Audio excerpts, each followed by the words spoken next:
Le Camp Nou explose.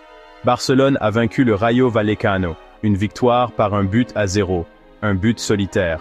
Suffisant pour s'emparer du trône de la Liga, mais ce n'était pas un triomphe ordinaire.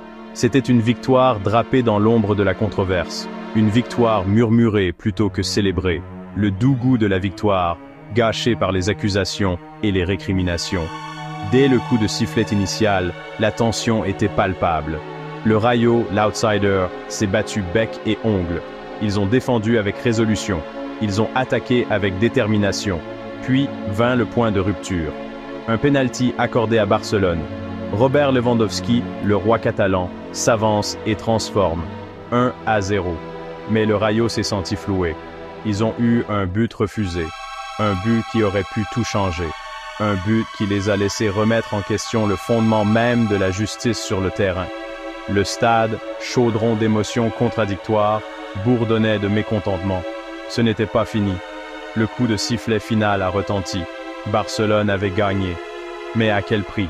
La victoire semblait creuse, la joie entachée. Un nuage sombre de suspicion planait sur le Camp Nou. C'était une nuit où le score ne racontait que la moitié de l'histoire. Pathé 6, le milieu de terrain sénégalais du Rayo, était furieux. Les pénaltys ne peuvent pas être que pour une seule équipe, s'est-il exclamé après le match.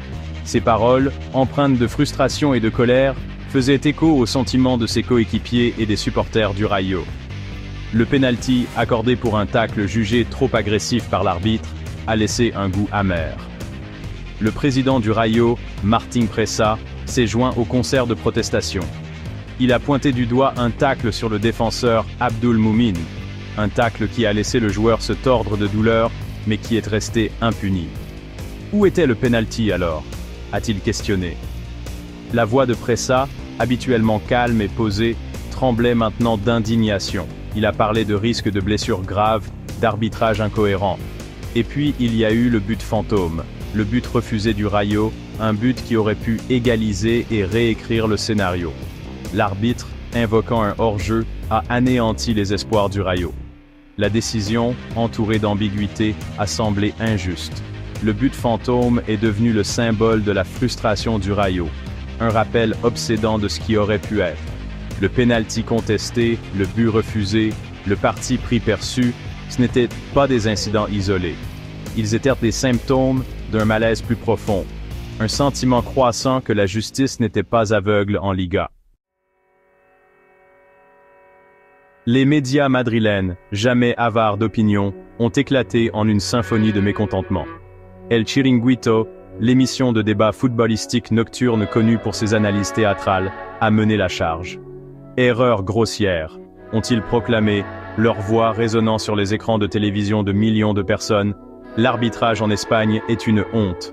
Marca, le quotidien sportif proche du Real Madrid, était plus mesuré mais non moins critique. Décision controversée, ont-ils écrit, soulignant le pénalty douteux et le but refusé au Rayo, basé sur une interprétation très personnelle de la règle du hors-jeu. AS, un autre quotidien sportif de premier plan, est allé plus loin. Ils ont publié un classement révisé de la Ligue, excluant tous les buts marqués et encaissés suite à des interventions de la VAR. Dans cet univers parallèle de justice footballistique, le Real Madrid trônait confortablement en tête du classement, avec 9 points d'avance sur Barcelone. Le message était clair. L'intégrité de la Liga était remise en question. La tempête médiatique reflétait un sentiment croissant parmi les supporters et les experts. Le football espagnol était confronté à une crise de crédibilité. Le beau jeu, disait-il, était terni par un arbitrage incohérent et un manque de transparence perçu. La controverse autour de la victoire de Barcelone sur le Rayo Vallecano ne concernait pas seulement un seul match ou un résultat contesté. Elle a mis en lumière la crise qui secoue l'arbitrage espagnol. Les arbitres, souvent victimes d'insultes et de menaces, avaient déjà condamné l'atmosphère toxique qui entoure leur profession. La crédibilité de la Ligue, déjà sous surveillance, a subi un nouveau coup dur. L'intégrité de la compétition, l'essence même du fair play, était remise en question. Les retombées du match ont envoyé des ondes de choc à travers la Liga. Elles ont déclenché de vifs débats sur l'utilisation de la VAR, la qualité de l'arbitrage et l'influence des clubs puissants. La voie à suivre était incertaine, mais une chose était sûre, la Liga devait affronter ses démons. L'avenir du football espagnol, sa réputation sur la scène mondiale, en dépendait. Le beau jeu, autrefois source de fierté nationale, était à la croisée des chemins.